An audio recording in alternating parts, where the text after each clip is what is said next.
Where are we? We are Daf Lamed Amad Aleph. Very simple. But before we start, I'm just going to show you the picture on the screen over here and show you how to read these pictures. And basically, you should know you have three brothers, Shimon, Levi, Reuven, Shimon, Levi, are both three brothers. The second step is Rachel and Leah are sisters, and Reuven married Rachel, and Shimon married Leah, the sister. And Levi, the third brother, took a strange lady called Selah. So our Mishnah is going to say, and we're going to refer to four pictures today, just four, that's it. Our Mishnah is going to say, simple, if Shimon dies without children, and Levi, who's married to Selah, marries the wife of Shimon, and now marries Leah, and then Levi dies without children, so his two wives, Leah and Selah, fall to Reuven. By now you should know that since Leah is the sister of Reuven's wife Rachel, you don't do Yibam on her, and she exempts Yibam on the Selah, the other wife of Levi. That's one thing the Mishnah says, and that's, you got that straightforward from the first Mishnah. But here, the Mishnah is going to discuss what happens if Levi did mimer instead of consummating, having a marital relations with Leah. He actually gave her a ring, like as if she's going to be Mekadesh her. So that mimer is only like a drabonon type of yibum. It's not midaraisa type of yibum. So in that case, since Levi technically was not fully married to Leah, so when he dies, midaraisa Selah would fall to Reuven for yibum and chalitza. So we say, but since Levi did do something with Leah, he made mimer with her. So we tell Reuven, you can't be meyabim Leah, but you need to do chalitza. You can't be meyabim Leah, you can't be meyabim Selah, and therefore you should do chalitza with Selah. Okay? So this is the case of our Mishnah. We're going to start the Mishnah now on Daf Lamed Amud Aleph. Okay, hold on. We're going to start on the page. Okay, the Mishnah says, Shloisha Achem, there are three brothers. Shnai mehem nesuin shtei achayos. Two of the brothers are married to two sisters. In our case, Reuven and Shimon are married to Rachel Leah. The echad nasu nochris. And one of them is married to a stranger. Let's call her Tselah. One of the husbands of the sisters died. In our case, Shimon died, and his wife Leah fell to Yibam. The Konas Nasru Nochris Ishtay. Levi did Yibam. Obviously, Reuven couldn't do Yibam because that was his wife's sister. So Levi did the Yibam, and Vames, and then Levi died. So that this wife, Leah, goes because that he can't do Yibam or Chalitza. That's his wife's sister. So the Reuven can't do Yibam or Chalitza. Ushania and Selah, goes out free without nothing. Mishum Tsarasa, because she's a co-wife of this erva of Leah. But let's say also Mamar, let's say Levi only did Mamar, and that's the key word over here. He didn't really marry Leah with marital relations. That's what you're supposed to do with Yibam. Instead, he gave her a ring. So then he's only married to her midrabanim.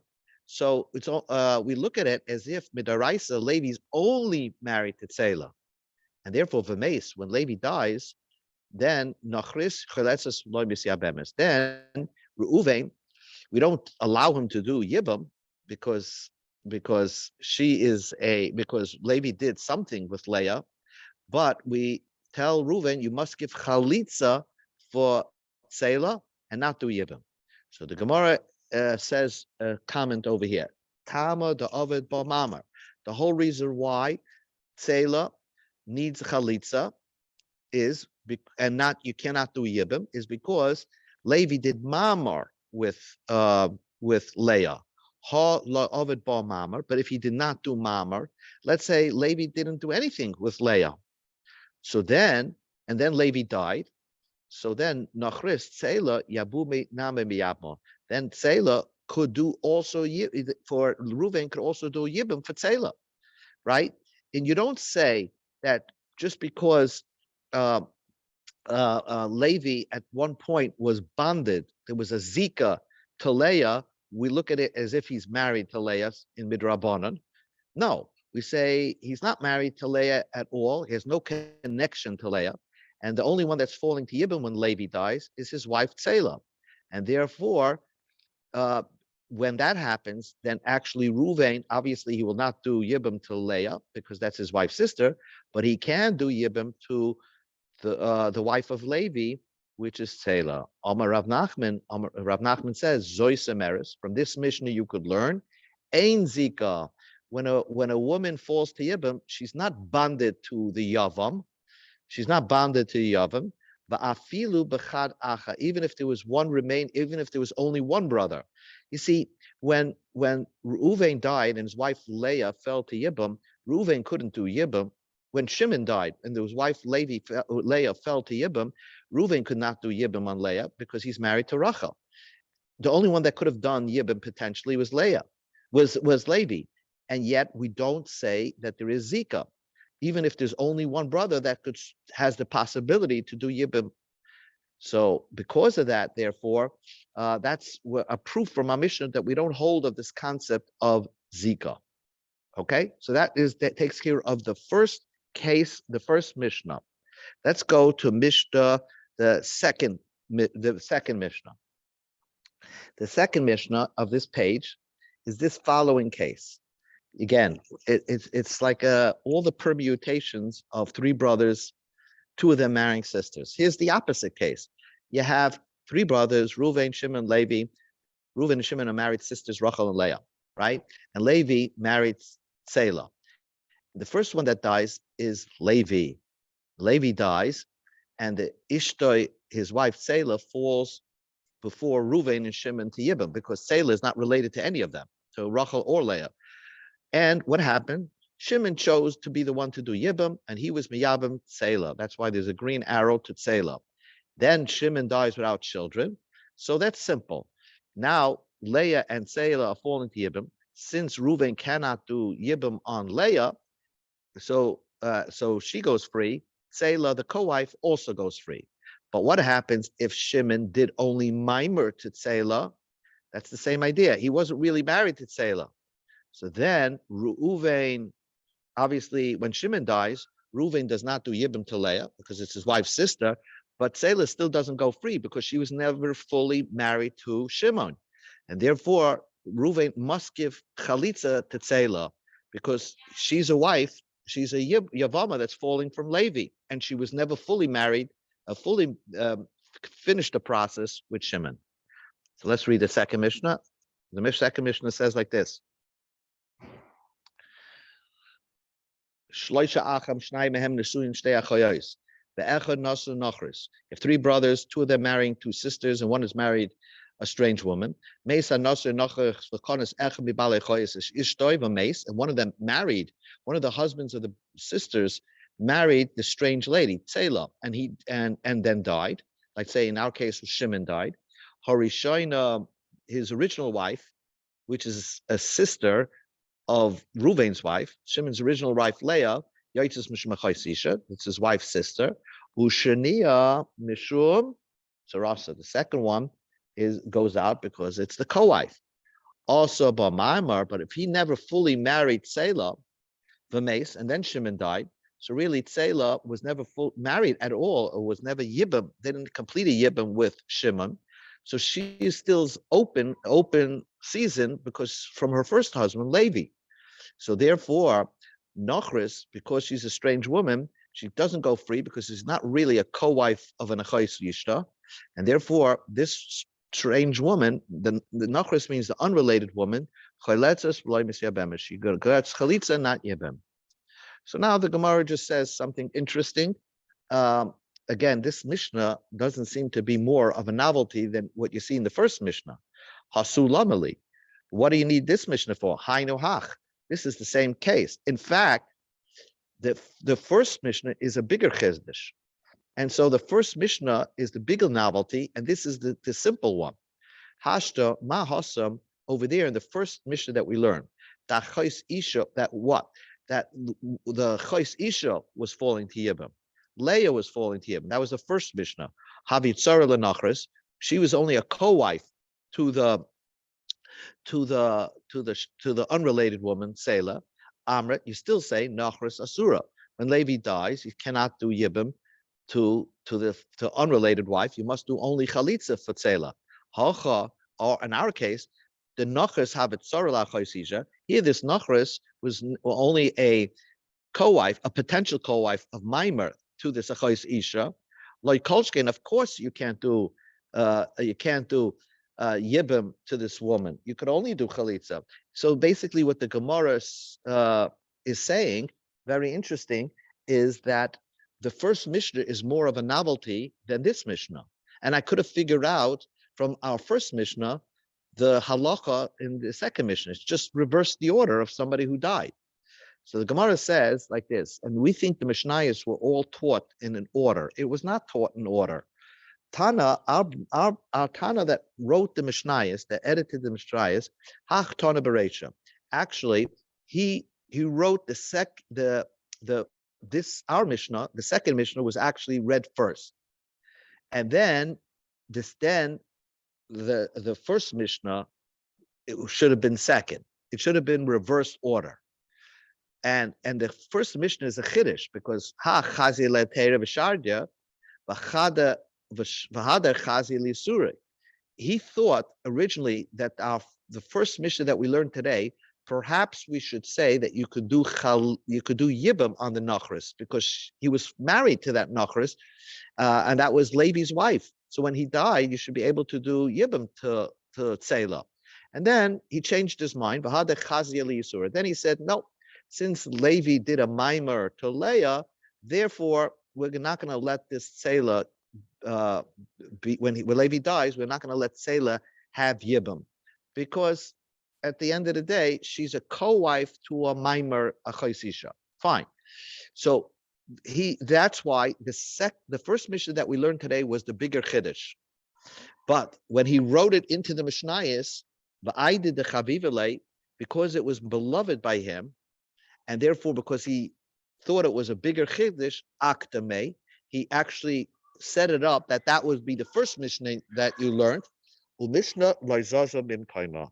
And the Mishnah did not move from its place. So what the Gemara just said is that true, you're right. The first Mishnah is the bigger chiddush, but because the editor of the Mishnayos loved that it was a novel idea, he put it first and then showed you from the other case the obvious Mishnah, which is our Mishnah that we just learned. Okay, new Mishnah. Here is Mishnah number 3, and then we're going to have Mishnah number 4, and that will be it for today. Mishnah number 3. Mishnah says, here you have, I'm looking at the picture, we have 3 brothers. 2 of them are married to sisters again, right? Reuven, Shimon, Levi are brothers. Rachel and Leah are sisters. Reuven took Rachel, Shimon took Leah, the sister. And Levi took, again, Selah.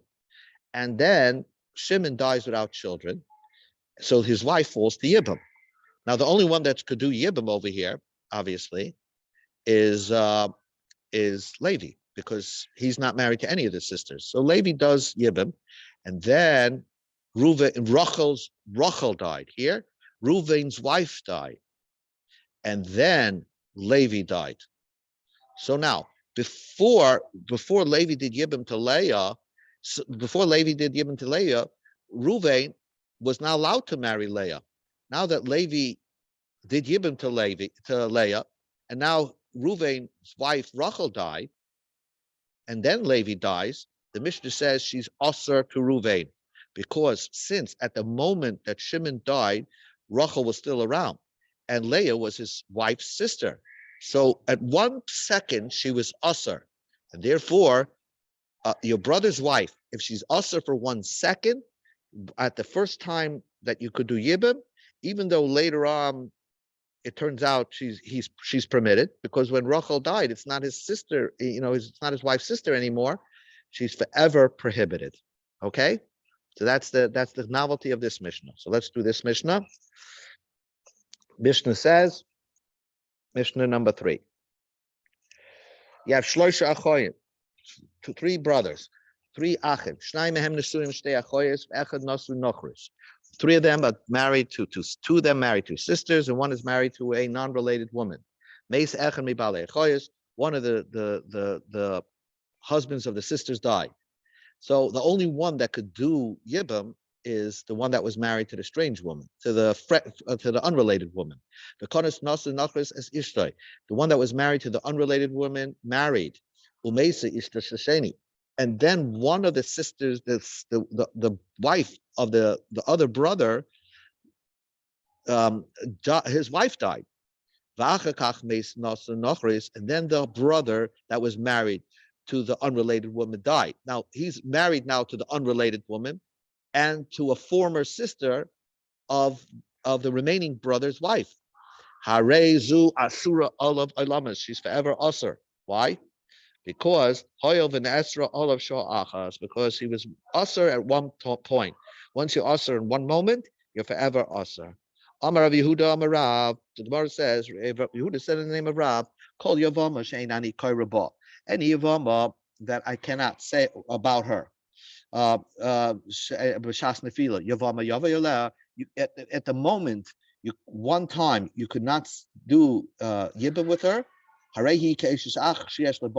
She's forever will remain aser. And that's our case in our Mishnah. That since you couldn't do yibim the first time around, so the second time she falls to yibim, you can't do yibim, even though the circumstances changed with your wife dying, still she'll always remain asa. So the Gemara asks this question, my kamashmalon, what is the chiddush of this Mishnah? Tanina, we did learn that. Harezu surah olav ilamas, hoyel v'nesra olav sha'achas. That is clearly this lesson of our Mishnah, and I don't need Rav to teach me that. So the Gemara says, mahu desema. I would have thought, heicha deloy ischazala benefila rishayna. In a case in our Mishnah, when during the first time when they fell to Yibam, there was no possibility to you do Yibam. If there was a possibility for you to do Yibam the first time, right? And then it became Asr, Ema Tishtri, and then when it becomes Mutter again, I would think it becomes Mutter. Kamash Malam, that's not permitted either. So the Gemara says, Hanami Tanina, isn't that also an obvious Mishnah? We learned in our Mishnah, Shnei Achim Nesuim Shtei Achayes, Meis Echad Mehem. You have two brothers married to two sisters. One of the brothers died. And then afterwards, so when one of the brothers died, you couldn't do Yibam because your wife was still around. And then the guy, the potential Yavam's wife, his died.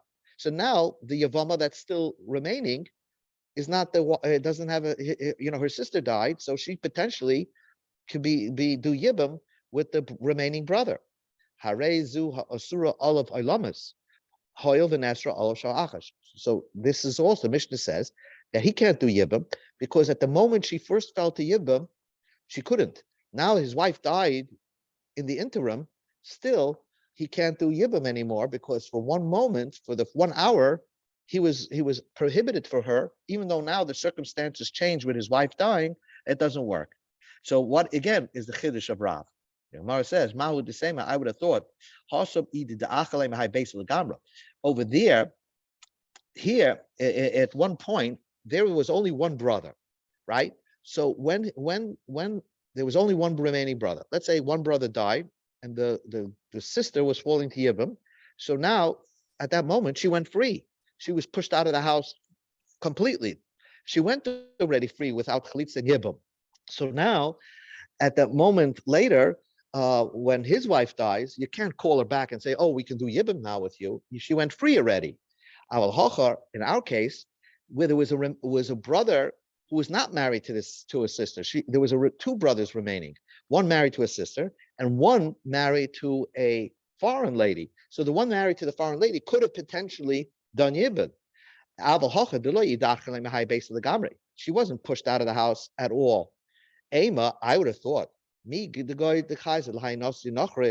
since she was potentially could have done Yibam with the one that was married to the unrelated woman, except that he died in the interim, and then the other person's wife died. So now he should come back to be able to do Yibam with the brother now.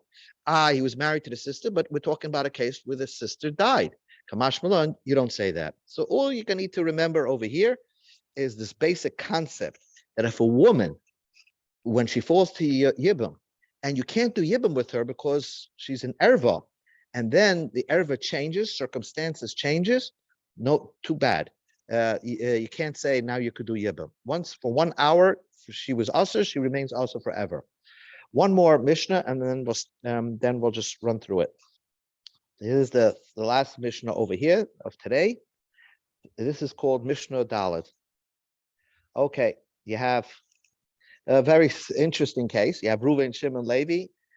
Reuven and Shimon are married to two sisters, right? Rachel and Leah. Here's the last permutation of the whole thing. Before Shimon died, now Shimon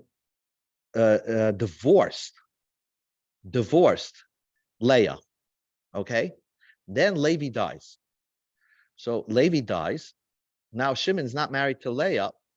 She does yibum with Selah, and then Shimon dies.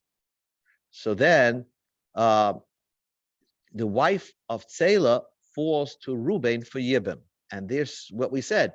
Since at the time Shimon married Selah, she was no more married to Leah. So the only one that's falling to yibum when Shimon dies is Selah. She was not married to the sister of to his brother's sister's wife. He divorced her. So therefore, the Mishnah says if there was a gerushin here, then the co-wife Selah, who was never really a co-wife during marriage with Leah, because Shimon, our Mishnah says she divorced her first, and then he was miyabim Selah. Selah, when Shimon dies, Selah can fall to Yibam, and Reuven, the green, could do Yibam with Selah. Let's just read it in the Mishnah, and we'll scoot through it. The Mishnah says, in the bottom of the page, Shloisha Achem, 3 brothers. Shnai mehem nesuin shtei achayos. 2 of them are married to 2 sisters. Ve'echem men asinachos. 1 is married to a strange woman. Girish echem bebalei achayos es ishtoi. He divorced, one of the husbands of the sisters divorced his wife. Umeis nasinachos. And then the one that was married to an unrelated lady died.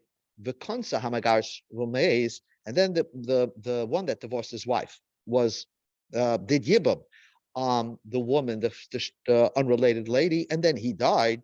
So he already divorced the erva, and then he did yibum. This is the case that we say that if the erva died or got divorced, then the co-wife is permitted. I don't know, it's not really a co-wife because he divorced first, and then he was and then he took this yibum. So that's what the Gemara is going to discuss. Tama, the whole reason why this case works, the Gerish, he first divorced, va'achakach meis, and then he died. So he divorced the woman, and then he died. Aval meis, first he divorced the wife, and then his brother died. Aval meis, but if his brother died first, and then let's say he did the yibum on Selah, and then he divorced his wife, then he divorced the sister, Asura would remain Aser. Because if he was still married to Leah, and he did yibum with Selah, and then he decides later on to divorce Leah, guess what? At one time in the marriage, he had 2 wives, Leah and Selah.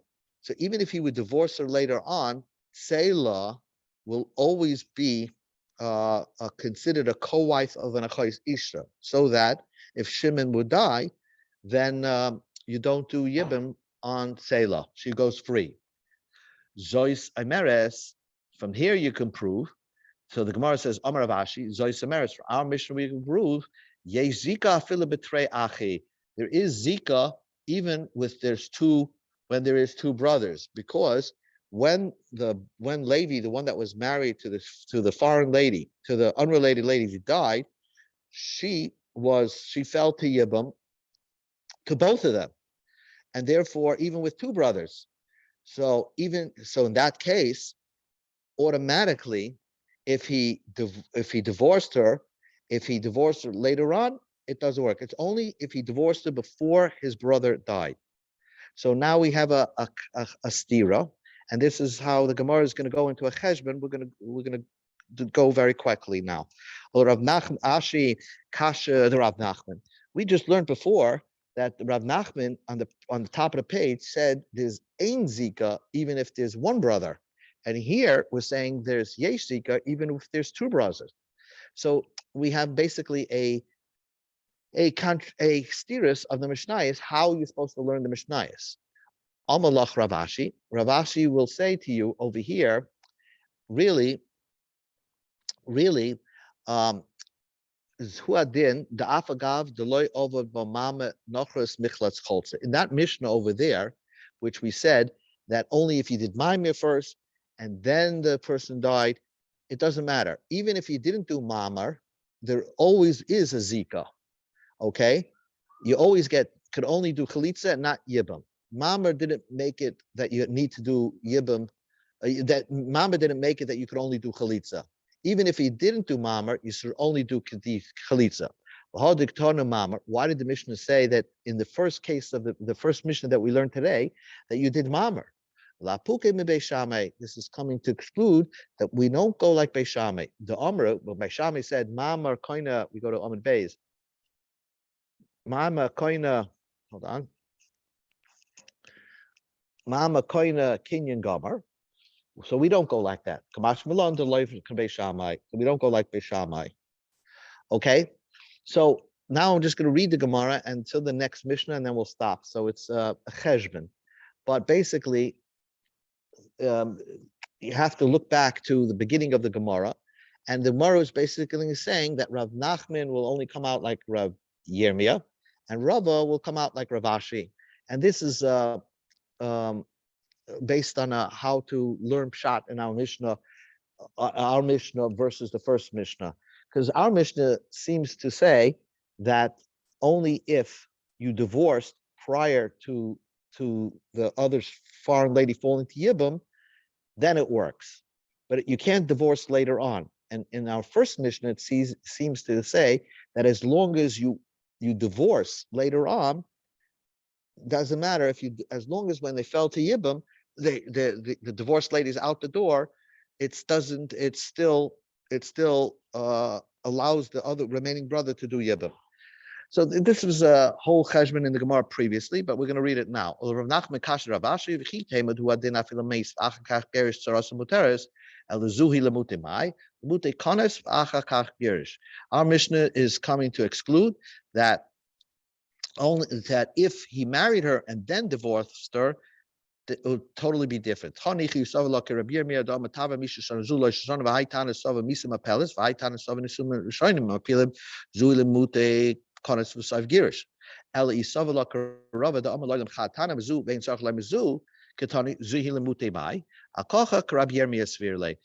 Nachman must hold like Rabbi Yirmiyah that